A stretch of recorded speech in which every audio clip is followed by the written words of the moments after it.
Morning, everyone, and welcome to today's webinar. Thank you so much for joining us. My name's Chelsea, and I'm the head of marketing here at Culture Shift. We're a tech for good organisation, and we use technology to create positive change for people all over the world. And we're the team behind the award-winning report and support system that you may or may not have heard of. We work with many organisations across the UK and Europe to help them take a proactive and preventative approach to safeguarding their people, their culture and their reputation. Our approach is all about promoting safety, inclusion and respect within workplaces, but also in reducing the financial, reputational and legal risks for organisations that are sometimes associated with harassment.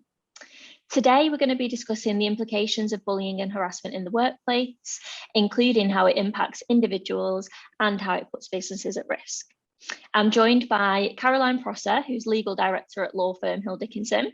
Caroline, would you just like to introduce yourself and a bit about your background? Hi, everyone.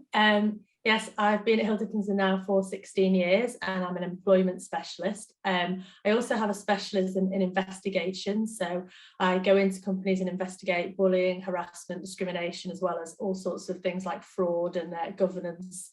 I work with a number of clients from public sector to education to small owner managed businesses. So I deal with the Equality Act, bullying, harassment on a daily basis. Thanks, Caroline. And I'm also delighted to be joined by my colleague, Scott McClellan. He's a new partnerships director here at Culture Shift. But Scott, would you just like to introduce yourself as well? Yeah, thank you, Chelsea. And good morning, everybody. Yeah, so as Chelsea said, I work here at Culture Shift and I've been here for 18 months. But prior to that, my work background has been in financial services and people leadership for the last 18 years, he says. I remember when it used to be 4 years and I thought that was a long time, and then I blinked and now it's 18 years, right? So within a long time. I've led teams from in branch environments into large contact center environments to startup environments, from teams from as little as 2 people to over 150 people.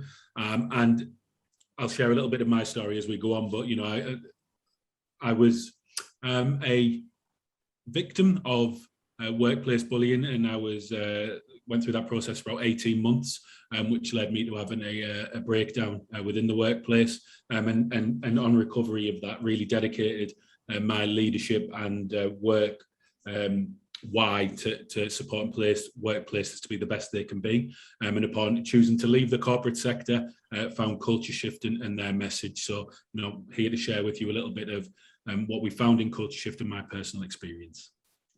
Thank you so much, Scott. Yeah, as you can tell, our panelists have got a whole wealth of experience and expertise between them.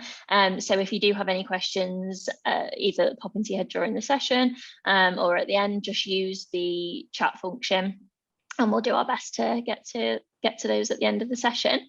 So I'm just going to give a short introduction, bit of background on kind of why we're having this discussion today, and then we'll get stuck into the questions that I've got for the panelists. So we're here because, in our opinion, preventing workplace harassment is no longer a nice to have, it's essential. For too long now, organisations have adopted a more reactionary approach to harassment in the workplace, tackling incidents on an individual basis as and when they arise. But with the Equality and Human Rights Commission asking organisations to demonstrate that they're taking all reasonable steps to prevent harassment, and now using its enforcement powers to come down on employees who are failing to protect people from harassment, it's definitely becoming more important than ever to take a preventative approach. The first high-profile case of this nature with involvement from the EHRC was in August 2020, and that was with Sainsbury's, and they had to sign a legally binding agreement with the EHRC after being found liable for sexual harassment against a member of staff. These agreements are called Section 23s, and Sainsbury's have since been joined by the likes of Highways England, the Department for Work and Pensions, and Pontins, and many more. In the case of Highways England, this followed an employment tribunal, which resulted in them having to award a staff member £74,000 in compensation for sexual harassment and unfair dismissal. And we'll be discussing some of the more recent cases in much more detail later on with Caroline. These high-profile cases, though, are a reflection of the ever-increasing numbers of tribunal cases being brought in workplaces. And I think the increasing pressure for employers to stop issues escalating to this point. So the EHRC first released its guidance outlining what employers needed to do to tackle sexual harassment in the workplace back in January 2020. And for a while, it seemed like not much changed, but now it definitely seems like they're on a roll and enforcement measures are more likely than ever. So Caroline, I'll come to you first of all, but what has happened since the guidance has been released? Okay, for those of you who joined us last year, you'll know that the HRC published technical guidance on sexual harassment in the workplace, as well as a guide to preventing sexual harassment. They promoted a 7-step approach to preventing and dealing with sexual harassment in the workplace, but it's also good practice and it can apply to all bullying and harassment. So I'm going to go through the 7-step approach with you. Because of course the EHRC goes much further than sexual harassment. There was a focus on it back in January because of a lot of complaints about them not dealing with it, but they deal with all aspects of discrimination and harassment. So their actual role covers all of the matters that fall within the Equality Act. So as well as sexual harassment, you've got racial discrimination and harassment, you've got gender reassignment harassment, all of those aspects. What it is basically is that the EHRC has the power to actually enforce the employer to sort of make sure they're actually complying with all the equality laws, and their aim is to try and reduce discrimination and harassment. They've actually always been around, but they've only just started really to sort of get going with this. As Chelsea said, the first case was the Sainsbury's case, which was in the summer of 2020, but now it's actually picking up speed and there are a lot more involved. Because they came under a lot of criticism basically for not taking any action. So what they've decided to do is to use the Section 23 of the Equality Act to make employers enter into binding agreements where the employer commits to not breaching equality law. So they look at the specific area where there's been previous issues. So if they've had in the case of Sainsbury's, they had a sexual harassment case against them, but it could be for racial harassment, gender identity, anything like that. And I'm going to give you some examples of cases a bit later on so you can understand sort of what happened in practice. So the HRC can actually ask them to enter into these agreements, and they can ask them to take certain actions. And I'll go through what actions they've asked people to take when I talk through the cases.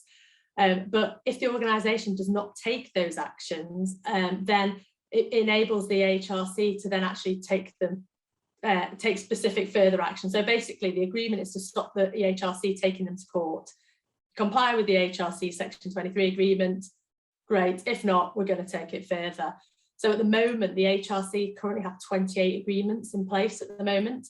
The first publicised ones were the Sainsbury's, the Highways England, and the Paradigm Precision. They were all on the back of employment tribunal claims. So all of those companies had a tribunal claim against them. And then the HRC had said, right, we want a Section 23. But as you'll see when I talk about more recent cases later, actually, the HRC aren't waiting for you to have an employment tribunal case against you. They can come in at any time. So in the case of Sainsbury's, they had to sign this Section 23 because they had it's for 18 months as well, so they can determine how long that these last. So it should be coming to an end around about now, and the HRC will monitor the progress and to see how they've achieved what they were supposed to achieve. So it required Sainsbury's to take all reasonable steps to prevent its employees from committing harassment and discrimination. It included preparing a discrimination guide for line managers and employees, advising staff on how to deal with harassment through internal communications.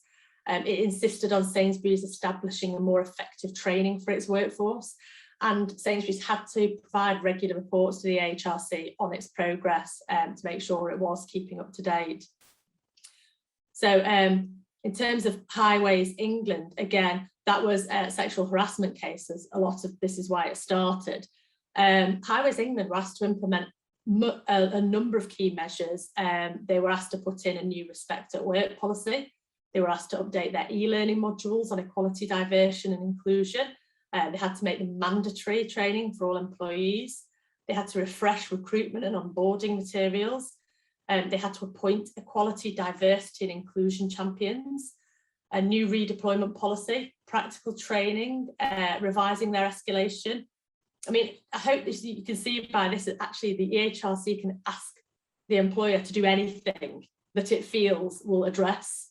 So these are just some examples of things that they've been asked to do. So it is something that we see now as picking up the pace, and we know from we've got one of my colleagues knows somebody who works at the AHRC, and she has indicated that actually, if anything, this is going to get even more. They are not slowing down. Really interesting. Thanks, Caroline. And Scott, just coming to you, anything to add to that? Sort of what's changed in the wider landscape of workplace harassment in the last year or so? Yeah, thank you. Yeah, I think it's really interesting. So as part of my role I do now, obviously I speak to a lot of organisations in various sectors, in workplace. And I think one thing that has changed in number is awareness and a willingness to want to do something, to look, to understand what's happening to the colleagues in that workplace, which is absolutely fantastic. But unfortunately, the want and the action are not necessarily always matching up. There was a recent survey, you may or may not be aware of this, from Rights of Women that showed that they questioned women about sexual harassment. They've experienced it in the workplace in 2020, and 22% said they had. Obviously, the recommendation and the guidance came out, but then when they asked the same question in 2021, that had risen to 40%, and a lot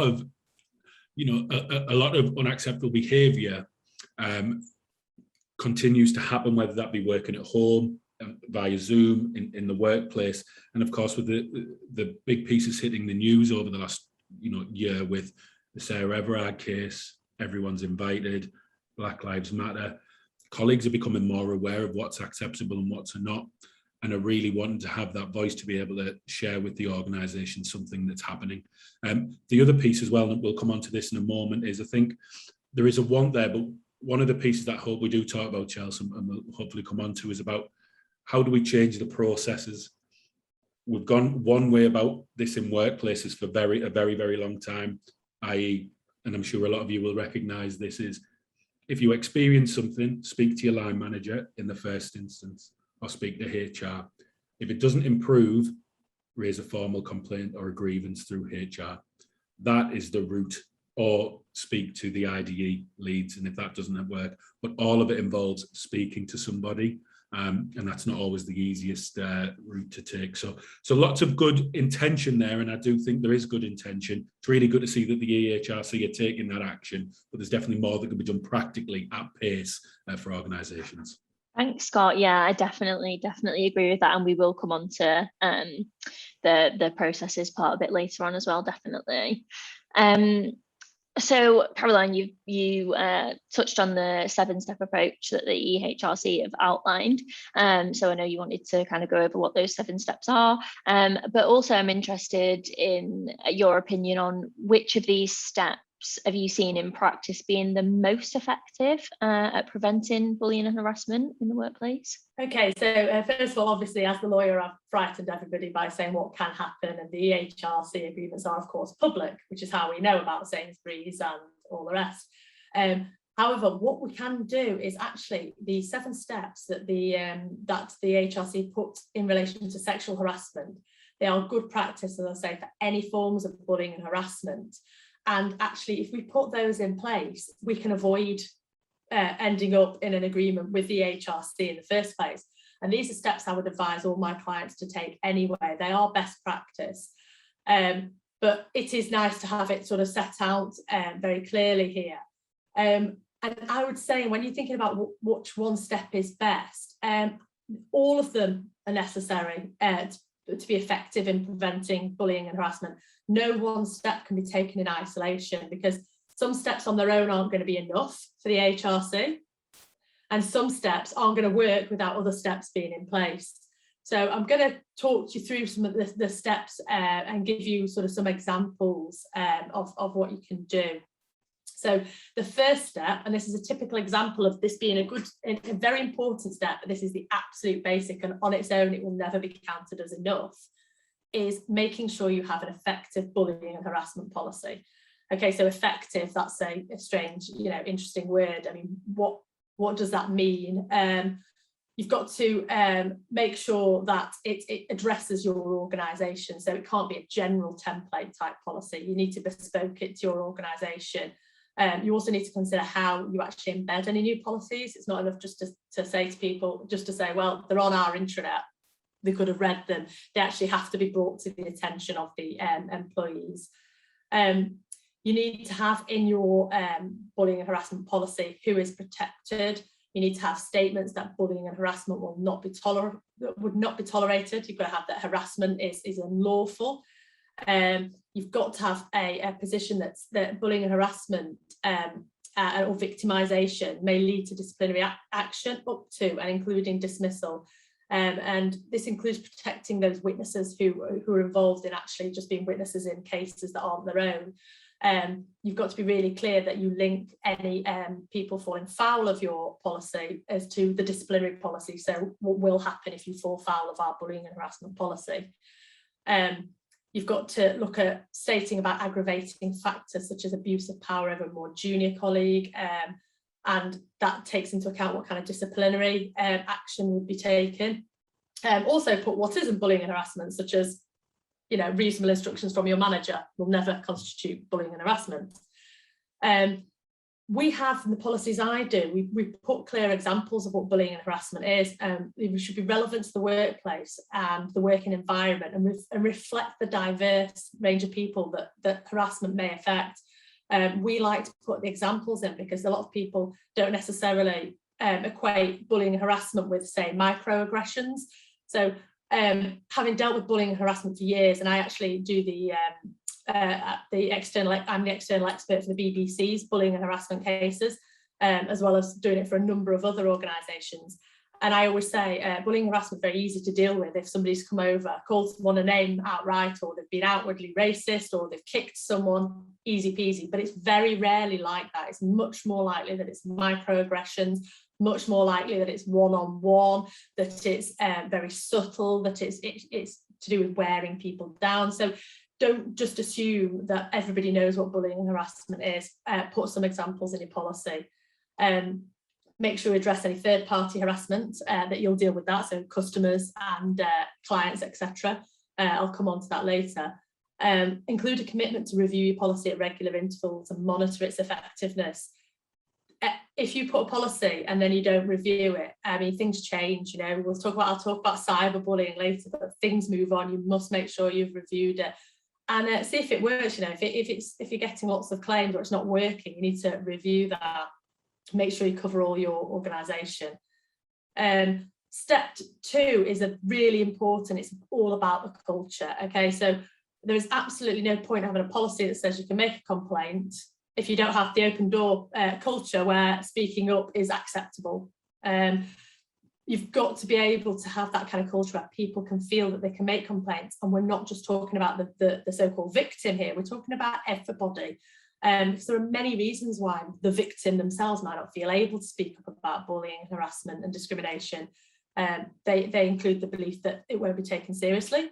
They fear being victimised. They fear that the alleged perpetrator will be protected. They don't speak up because they're not sure if they're being bullied. I mean, you only have to look at the Yorkshire cricket case where it was so consistent, the so-called banter, which again we need to look at, that everybody was desensitised to it. So there was one cricketer who said, I never saw anything in those 2 years. Probably never noticed anything because it went on so much that everybody was desensitised to it and only the victims could see it. The other point is I've got to mention is about using confidentiality agreements here. If you consistently use non-disclosure confidentiality agreements, they do have legitimate uses, definitely, absolutely. But if you consistently use them where there are cases of discrimination, then it looks like things are being hushed up. It looks on, it sort of suggests that things are sort of dealt with and right, things are hushed up and moved away. I mean, workers are only encouraged to share their experiences if they know other people have. It deters others, the confidentiality agreement aspect. It is absolutely true as well that people often don't bring bullying and harassment claims until somebody else does, because then they feel comfortable. So it's got to be a culture where people feel that they can speak out. As a business, because I work for businesses, I don't work for employees. As a business, you want your employees to speak out. You don't want this on your watch, because not dealing with it will get you into trouble, even if you don't know it's going on. So it's not a case of putting your head in the sand and ignoring it. You absolutely want to have this culture. If you're going to use a confidentiality agreement, I'd just say please get specialist legal advice, because you are trying to create this culture of speaking out. Step 3 talks about assessing and mitigating rights and risks in the workplace. So what kind of risks do you actually have? Consider things that might increase the likelihood of bullying and harassment and discrimination, and think of steps to minimise them. For example, is there a supportive culture, as I mentioned? What are the power imbalances? What about your job insecurity? You know, I come across a lot of bullying and harassment cases for those in less secure roles, so fixed term roles, freelancers. They are proportionately more likely to suffer bullying and harassment and not speak out because of their tenuous, or they feel their tenuous position. You need to consider your work events, your Christmas events, things like that, where you need to consider risks such as, is there alcohol involved? Is it more likely something might happen? And you've got to look at your cyber harassment. Scott mentioned that Rights of Women survey, and interestingly and terribly, actually, it also showed that online sexual harassment actually increased massively during the COVID pandemic. So don't forget your cyber aspects and the risks in those, and consider your WhatsApp groups. I deal with so many, I can't even tell you, a case of bullying and harassment where there's WhatsApp groups and there's things being said on it, and whether or not the person who then reads it is agreeing with it because they've not responded, but they've got 2 ticks to say they've read it. Absolutely look at what kind of forums you allow your employees to engage in. Step 4, consider using a reporting system that allows workers to raise a claim anonymously. Ideally, you always want somebody to raise it fully, openly, and that's because, 1, we want to be demonstrating to our employees that we will put our arms around them and treat a complaint seriously, rather than sort of indicating that anonymous is best because they actually might get their head kicked in. We want to be saying, no, be open, we will deal with this. Secondly, it's much easier for a fair investigation if you can put to the alleged perpetrator or discriminator that this is what's been done and it's been said by this person, so they can have the proper ability to respond.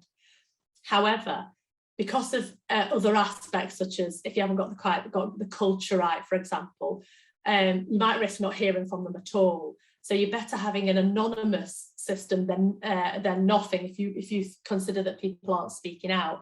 Once people raise things anonymously, they can always be persuaded to then put their name to it. As at the moment they know you're going to treat it properly, very often what I find is that people are prepared then to put their name to it. As soon as they see it's being treated and taken seriously, now we're not saying at this point that we believe anybody, because we're going to carry out an investigation. What we're saying is we are treating the complaint seriously. We're not brushing under the carpet. We're not saying it's not important. We're going to deal with it. Step 5 is about training.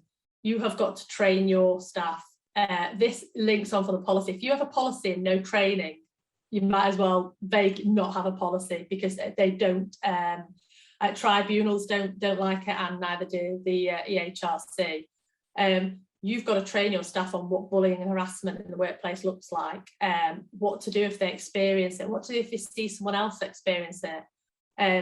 You've got to consider how you're going to address it. So do your managers with one set of training and then your employees with another? Because that's the managers, the ones who are going to be hearing the cases. So I would suggest that your managers are trained in equality and diversity, as well as bullying and harassment, because you cannot have someone making a decision on a case that involves discrimination if they haven't been trained on what discrimination looks like. They are absolutely not in the place to be able to decide that.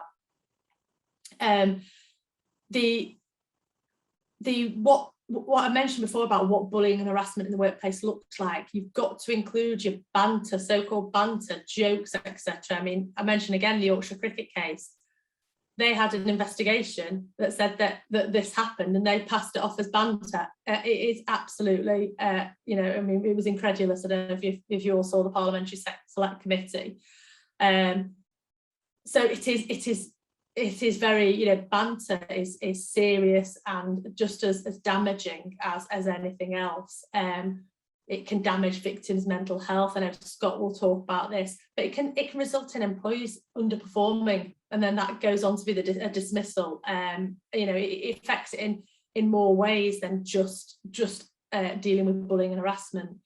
You have to include training on how to deal with online bullying issues. And you've got to have clear messages about the sanctions that you put in place when people are found to have committed bullying and harassment. You've got to consider how you do this, whether you do it online, in person, you do it with videos, how you enforce it. It depends how many people you're trying to reach and how big your organisation is. Some people, I go into my clients and I do in-person training for their managers. Some of them have so many that it has to be done online. That's fine. It is perfectly, you know, you're capable of being able to make it interactive either way. And you've got to do it from the top down. There's absolutely no point training your staff if your directors and your senior people are not trained, because that just sets out the message that it's not that important. It's absolutely vital, even if they're not actually, I mean, a lot of the time they will be hearing appeals, perhaps as it goes higher, but it's got to be a real focus from all of your organisation to show the importance. Monitor and evaluate the training. Is it working? If it's not working, do you need to change it and refresh it on a regular basis? So step 6 is all about what you do when you get the complaint. What do you do? What should you do immediately if you're given a complaint?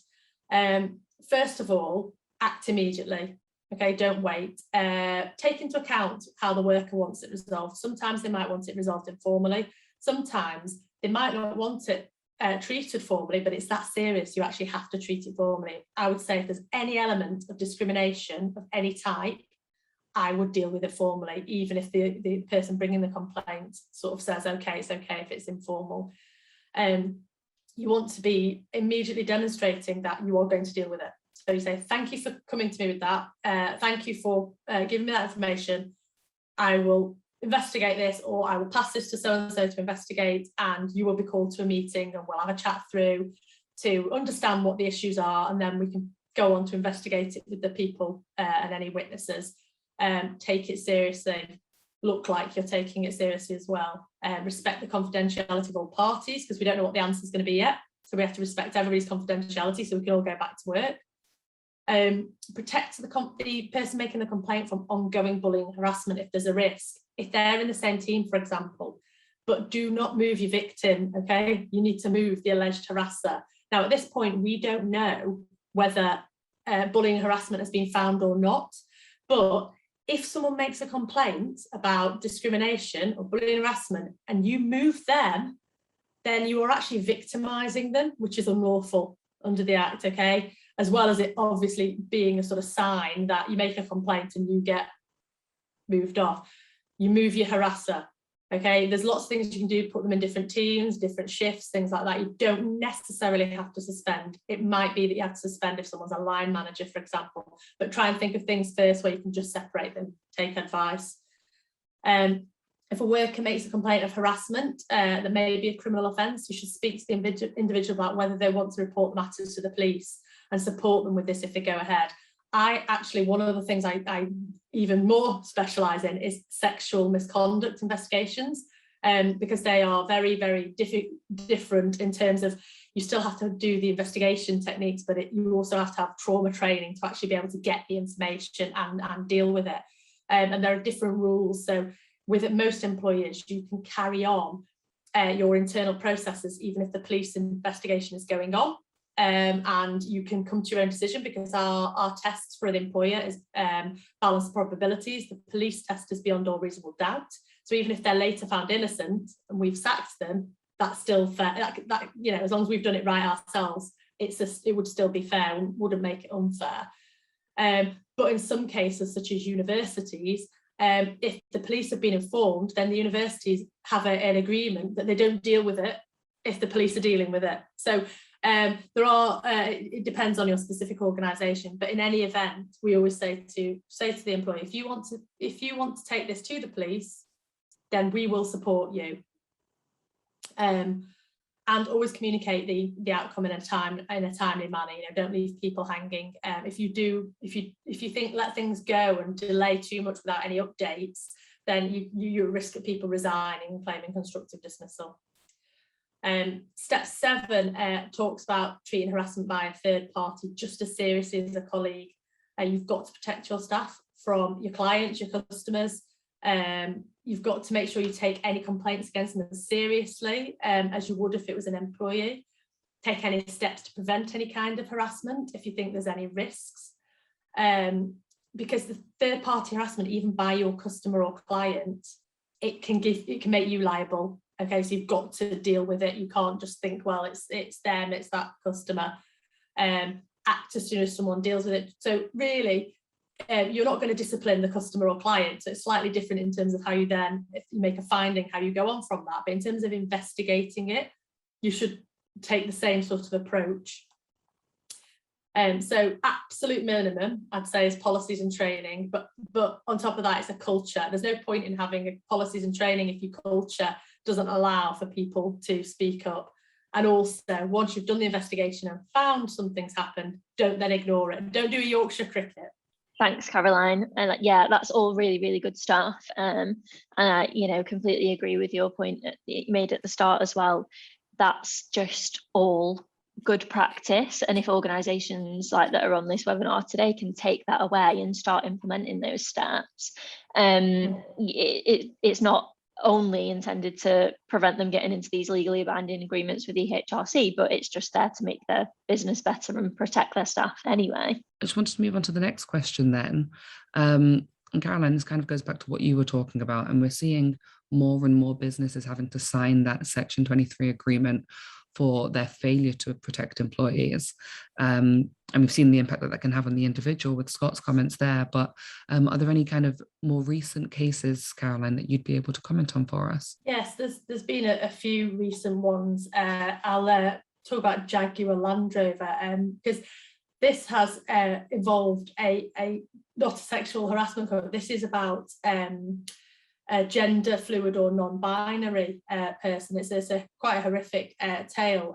The now ex-employee suffered harassment and discrimination from her work colleagues once she started wearing mostly women's clothes. She was then subjected to insults from colleagues and abusive jokes, and experienced difficulties using toilet facilities and getting managerial support.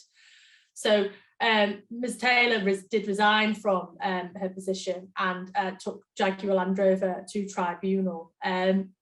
And it was only a first instance decision, so it's not legally binding, but it just shows where they're going with this, because the first instance decision of a tribunal was still looked onto by the EHRC, who have come and said that actually Jaguar Land Rover just failed to adequately support the employee, both in terms of how she was treated and also how she made complaints. It's also found in the actual tribunal hearing that Jaguar Land Rover couldn't even demonstrate that their staff had been trained or even aware of its equality policy. So it failed pretty much at the first hurdle. And because it failed at that first hurdle, the list of things that the EHRC then put in place was actually probably the most comprehensive that I've seen. They had to put together an action plan to prevent future breaches of the equality law. They had to publicise their diversity and inclusion strategy internally and externally. They had to conduct an annual diversity inclusion survey. They had to work with, even not just within their own organisation and their employees, they had to work with external consultants to review the current diversity and inclusion. All staff were required to complete mandatory e-learning.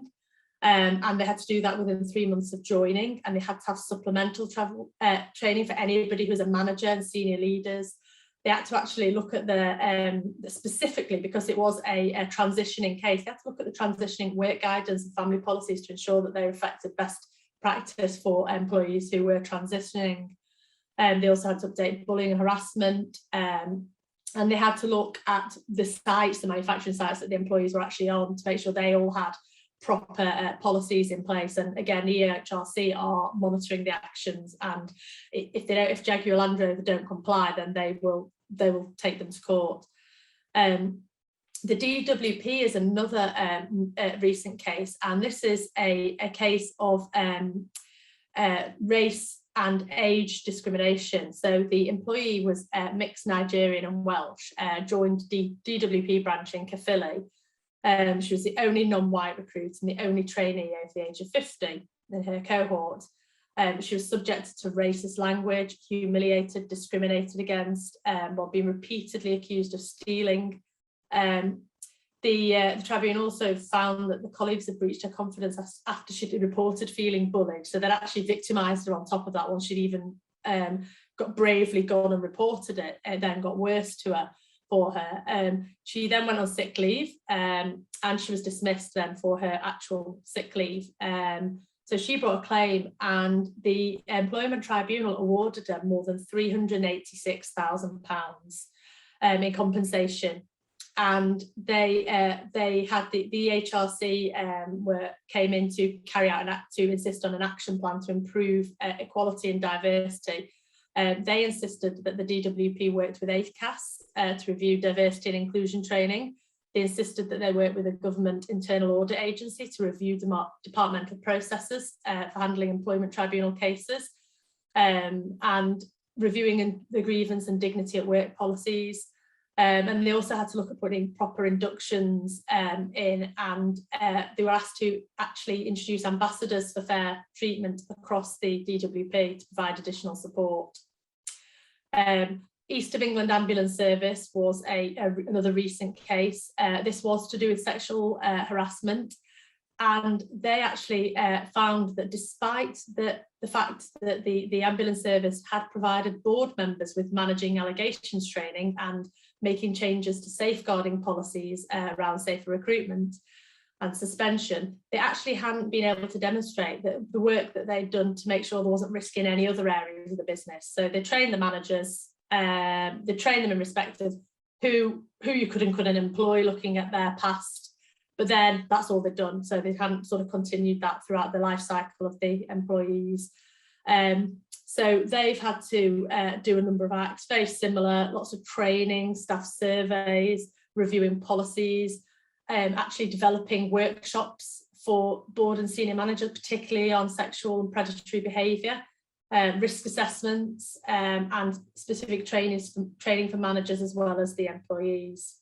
So again, as I mentioned before, there are wide-reaching powers. They can ask the organisation to do most anything that they feel will prevent or deal with any current harassment or discrimination. Brilliant, thank you for that. It seems like there's a lot that these institutions are then being asked to do in hindsight. And one thing that you kind of continually touched on there was the use of these annual surveys to kind of understand the staff experience so that they can take those measures to stop them. And that seems like a kind of legitimate way to maybe get a snapshot of the experiences of staff at points in time. Scott, I wonder if you had any kind of comments on that, or on kind of any of the other actions that Caroline's just spoken through. Yeah, I think it's really interesting because I've seen this from both sides, right? So I've been obviously experienced it, but as a senior leader and as a leader of people in organisations, I've had to hear grievances, hear bullying cases as a hearing manager or as an investigator. So I do see both sides of the discussion. I think the points of allowing people to come forward, listening and being able to gather evidence and make sure that the people who are doing those investigations and hearings have that specific training to be able to understand that is a real asset when you're hearing those. One of the biggest challenges that you have, especially when you've got to give an outcome in a bullying or harassment case, is you get a lot of he said, she said, he said, they said. It's very difficult to be able to prove these in these instances. And that's why, again, there's certain things that you can coach both of your leadership team and your employees to be able to do if they feel that they're going through this. So again, reporting, diary, taking a diary of dates and times of things that have happened, who was in the room there. Because again, when you're going through a traumatic experience, and in my lived experience, when I've come out of that experience, I'm not thinking, what date is it, what time is it, who was in that room at that moment, till it gets to the nth degree, and you think, oh, I've got nothing that I can tell the business about when and where it happened, so why would I bother telling them? Because they'll just tell me I'm not right. And that's where the trust in the organisation, HR, breaks down, because they don't see action taken. It's not through the want of the organisation, but it's through the actual evidence that's been collated to be able to prove either way that something is going on or is happening. So I think that's a really interesting point. And then the other bit is I'll come on to is staff surveys. Staff surveys have been around. They were there when I started my work 20 years ago, and they're around to this date. And they are an excellent way for organisations to hear the voice of their colleagues. And they will give you lots of really good information on what you want to know as an organisation. In a lot of the cases, the organisation set the questions. What they're not the best method to do is instances of bullying and harassment. A number of organisations do them either every 6 months or once a year. Now, what will happen is if you've gone through something, you're not going to wait 6 months or a year. If you get bullied or harassed the day after the survey, you're not going to wait another 6 months or a year to tell something. So if you haven't got another way to report anonymously between those instances, it's not going to happen. You're not going to do it. You're going to prolong that experience. A lot of colleagues don't trust them because they're on intranets. And I want to bring that back to the point that Caroline made earlier about policies being on intranets. I highly recommend that if you can, you publish them so colleagues can access them externally. If you're going through something in the workplace and your line manager is there, there is no way you're going to go into work, log on and get that policy up. Because if somebody sees you looking at it internally, you're worried that someone's going to know what you're doing. So it's really good to have them internal, but I would implore you to think about putting them externally as well. So if I'm at home and I'm going through something, I can then have a look at the policy and see what that is and what I need to do. And that's the challenge with staff surveys. They're internal, they're on intranets. So people, again, we know that, over 30% of people will tell you that they don't trust staff surveys or don't fill them in or aren't fully honest in them. And that's where having a process where colleagues can speak up on their terms, on their agenda 24/7, where they feel comfortable to let you know anonymously unnamed, has the biggest impact. When we did a survey in Culture Shift, 62% of people said to us that they would report something if they could do it anonymously. And this is where it's really good in the business that I'm in at the moment, because I see the power of anonymous reporting can have. What we find with a lot of our partners is when we launch the product, anonymous reporting shoots up, goes really up high in the first instance. And then what happens is, working with us, anonymous reporting goes down and named reporting goes up because of the trust that's built off the work that's been done within those organisations. And I would say the same for staff surveys, is they're really, really good at certain things. But if you've suffered from harassment or bullying or discrimination, it's not the best method to be able to tell your employee what's happening, because it may be a question at the end to go, is there anything else that you want to bring up? Well, if you've just rated your company how well you think they do, it's very difficult for you to type in something, oh, well, I feel like I'm suffering from this, or this has gone on as well. So I would implore people to look at both sides of it. Keep the staff surveys, they're excellent at what they do, but also look at how colleagues can raise concerns with you on their agenda, not when the business gives them the opportunity to, on their agenda 24/7. Brilliant. Thanks, Scott. I think that's really interesting, that point on what questions employees are being asked and when they're being asked them, and giving that power to people to be able to speak up in a way that they want to, but also when feels right for them. Can I just add to that? Sorry, one of the pieces that we see is the number one times when people make reports anonymously is Sunday afternoon into Sunday evening. You'll all be aware of that, right? The fear of going into work on Monday. Yeah, there's not many staff surveys that are sent out on a Sunday afternoon for the colleagues to fill in. Yeah, staff surveys will be done when you're in work. So we know people, when they've got that fear, they're more likely to raise a concern, whether named or anonymous. So I just wanted to add that in. I thought we just add a bit of flavour to what the figures that we see in this business now used to see, and the impact. Yeah, I think they're called the Sunday Scaries there, Scott. Right, so we are short on time. And there's so much we could go on into in terms of kind of like the impact on the business as well as the people. But I think what I'd really like to get down to is really understanding what action employees can take right now to help prevent bullying in their organization. Caroline, I would like to come to you for that. There is also a question in the audience that I'd like to come on to, which is, how do you raise concerns to the HRC regarding a business? I'm not sure if that's a long or a short answer, but can I put both of those to you, Caroline, in the kind of last 3 minutes? You're on mute there as well, sorry. Caroline, there you go. Sorry, the HRC actually can whistleblow directly. It is on their site, but you should always follow everybody should always follow the policy that they have in place, with the whistleblowing policy that they have with their organisation. So you should sort of follow your policy, which is generally internal first, but it is a direct approach. The one action I would say, in terms of, I just want to mention, because it's really important what Scott said about it being difficult, because he said, she said, do not ever let that put you off as an employer. A good investigator can always make a decision, even if it's he said, she said. I very rarely have backup emails. I very rarely have witnesses to things. Always make a decision. So don't let that put you off making findings. It is not a reason to leave it.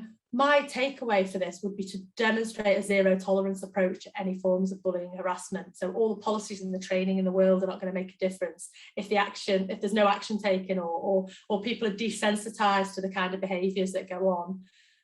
Line managers must understand that they need to take ownership of the issue when a member of their team reports bullying and harassment. So line managers must either take action themselves, or they must escalate it properly through their procedures. They should not turn a blind eye or place the burden on the victim to escalate the matter themselves. It is for the manager to take control. Perfect. Thank you for that. And now that we've got maybe 60 seconds left, Scott, do you have any kind of final tips for employees that maybe aren't in that managerial position? Yeah, it's just to make sure that employees can get that support to know what to do. So again, going out there and talking about if they can set up a diary, if you're going through something, make notes of those times. It's cathartic for people to get that out as well. And just please give people the options. Everyone is different. Speaking up to somebody face to face isn't the answer for everybody. So if you can look at alternatives and different approaches for colleagues, that will really, really help your organisation. Perfect. It's actually shocking when you have maybe a minute left and then you still manage to finish in time. So congratulations to both of you. Thank you so much for your comments over the past hour. They've been incredibly insightful. I hope everybody that's been on the chat has found it as interesting as I have. To everyone that was in attendance, thank you for joining. If you have any feedback or comments, please let us know via email or LinkedIn or wherever you can find us. And yeah, we hope to see you in our next session. So thank you, everyone.